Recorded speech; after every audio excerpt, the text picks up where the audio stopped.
வணக்கம் நண்பர்களே. கடைசி வீடியோவில் நம்ம டுட்டோரியல் பார்த்தோம், இந்த ஸ்மார்ட் ஆட்டோ கிளிக்கர் எப்படி யூஸ் பண்ணுறது அப்படின்னு சொல்லிட்டு.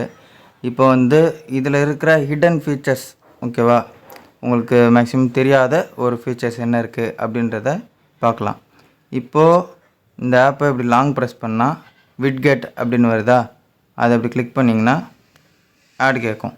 ஒரு நிமிஷம் கிளிக் பண்ணி இப்படி ஆட் கொடுத்திங்கன்னா இப்படி விட்கெட் ஆட் ஆகிடும். நம்ம இதிலேருந்தே கண்ட்ரோல் பண்ணிக்கலாம்.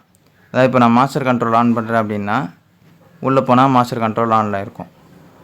அப்படியே அல்ட்ரா மோட் ஆன் பண்ணுறேன்னா உள்ளே போனால் அல்ட்ரா மோடு. நீங்கள் வெளியே எந்தெந்த பட்டன் கிளிக் பண்ணுறீங்களோ உள்ளே அதுக்கேற்ற மாதிரி ரியாக்ட் ஆகும். நீங்கள் ஆப் ஓப்பன் பண்ணாமலே இதுலேயே நீங்கள் கண்ட்ரோல் பண்ணிக்கலாம்.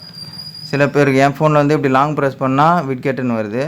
சில பேருக்கு ஸ்க்ரீனில் எம்டி ஸ்பேஸில் லாங் ப்ரெஸ் பண்ணிட்டு கீழே இங்கே விட்கெட் இருக்குது பார்த்தீங்களா, செலக்ட் பண்ணிக்கலாம். ஓகேவா. அப்புறம் நெக்ஸ்ட்டு ஆப் உள்ள ஏரியா ஆட் பண்ணுறது. நீங்கள் இது உள்ளே போனீங்கன்னா இங்கே அவைலபிள் ஏரியாஸ் அப்படின்னு இருக்கா, அதை கிளிக் பண்ணிங்கன்னா இது வரைக்கும் அந்த ஆப் ரீட் பண்ண எல்லா ஏரியா நேம்ஸும் இருக்கும். ஓகேவா. நீங்கள் அதுலேயே கூட கிளிக் பண்ணிவிட்டு ஹோமா இல்லை பீக் ஏரியாஸா இல்லை நீங்கள் என்ன செட் பண்ணி வச்சுருக்கோங்களோ அதுக்கேற்ற மாதிரி நான் ஹோம் அப்படின்னு கொடுத்துட்றேன். ஹோம் அப்படின்னு கொடுத்துட்டோம்னா அதில் அது ஆட்டோமேட்டிக்காக ஆட் ஆகிடும். ஓகேவா. இன்னொரு விஷயம், இந்த ஏரியா அப்படின்றது இந்த லிஸ்ட்டு மொத்தத்தையும் நீங்கள் சிம்பிளாக ஷேர் பண்ணிக்க முடியும். உங்கள் ஃப்ரெண்ட்ஸுக்கோ இல்லை உங்களுக்கே பேக்கப் எடுத்து வச்சுக்கணும் அப்படின்னா மேலே ஷேர் ஐக்கான் இருக்குது பார்த்தீங்களா, அதை அப்படி கிளிக் பண்ணிங்க அப்படின்னா இந்த ஃபார்மேட்டில் வந்துடும். அதுக்கப்புறமா நீங்கள் அப்படியே யாருக்கு வேணுமோ அனுப்பிக்கலாம். ஊபருக்கு அனுப்பிச்சி விட்றேன். அதை அப்படியே இப்படி காப்பி பண்ணி மொத்தமாக அப்படியே காப்பி பண்ணி எனக்கு டெலிட் பண்ணிவிட்டு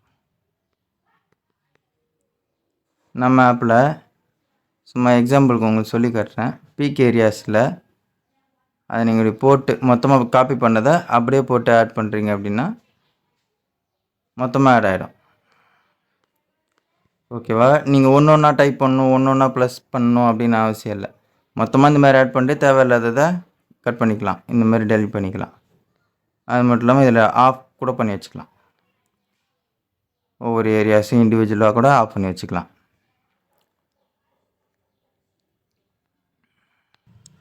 இன்னும் சில பேருக்கு இந்த கஸ்டம் கீவேர்ட்ஸ் அப்படின்னா என்னன்னு தெரியல. அது கஸ்டம் கீவேர்ட்ஸ் எப்படின்னா இப்படி கிளிக் பண்ணிங்கன்னா நான் மேட்ச்சு கன்ஃபார்ம்னு போட்டிருக்கேன்ல, அதாவது மேட்ச்ன்றது ஒரு கீவேர்டு, கன்ஃபார்ம்ன்றது ஒரு கீவேர்டு. ஓகேவா. நடுவில் கமா போட்டால் அது ரெண்டாக பிரிஞ்சிடும், செப்பரேட்டர் மாதிரி. ஓகேவா. இப்போ மேட்ச்ன்றது எனக்கு ஊபரில் மேட்ச் அப்படின்னு வரும். சம்டைம்ஸ் பார்சல் ஆர்டரு இல்லைன்னா ஏதாவது அதிகமாக போகிற ஆர்டர் அப்படின்னா கன்ஃபார்ம் அப்படின்ட்டு வரும். ஓகேவா. இப்போது மேட்ச் கன்ஃபார்ம் அப்படின்னு போட்டோன்னா அது ஊபரில் இருக்கிற அந்த இதையும் எடுக்கும். ஓகேவா. ஊபரோட ஆர்டரையும் எடுக்கும். அப்படி நம்ம இது மேட்ச் கன்ஃபார்ம் போடலன்னா ஊபரில் வர ஆர்டரை அது பார்க்க கூட பார்க்காது, வெறும் ரேப்பிடோ மட்டும் தான் பார்க்கும். உங்களுக்கு ஊபர் வேணும் அப்படின்னா ஊபரில் எடுக்கணும் அப்படின்னா மேட்ச்சு கன்ஃபார்ம் போட்டு சேவ் கொடுத்துட்டு அல்ட்ரா மோட் ஆன் பண்ணிங்கன்னா ஊபர் எடுக்கும். ஆனால் அல்ட்ரா மோடில் ஊபர் ஆர்டர் எடுக்கிறது ஒன்று தான், எடுக்காது ஒன்று தான். ரொம்ப கேவலமாக போடுவோம் அமௌண்ட்டு, அது வேண்டாம். மேப் ஜோனில் வேணால் நீங்கள் சும்மா எங்கே வேணாலும் கிளிக் பண்ணிவிட்டு சேவ் பண்ணிங்கன்னா அந்த மேப் ஜோனில் இருக்கிறத பார்த்து எடுக்கும். நீங்கள் ஒரு 20 கிலோமீட்டர் தாண்டி கூட வச்சுக்கோங்க. ஓகேவா. சாரி, இப்போது நான் அங்கே இருக்கேன். இப்போ இந்த இடத்துல செலக்ட் பண்ணிட்டு பெருசாக வச்சுட்டேன் அப்படின்னா அங்கேருந்து எனக்கு இந்த சரௌண்டிங்குள்ளே எங்கே வந்தாலும் எடுக்கும். ஓகேவா. அந்த மாதிரி செட் பண்ணி எடுத்துக்கலாம். ஊபரில் ரேப்பிடோலையும் எதில் வேணாலும் அந்த மாதிரி செட் பண்ணி எடுத்துக்கலாம்.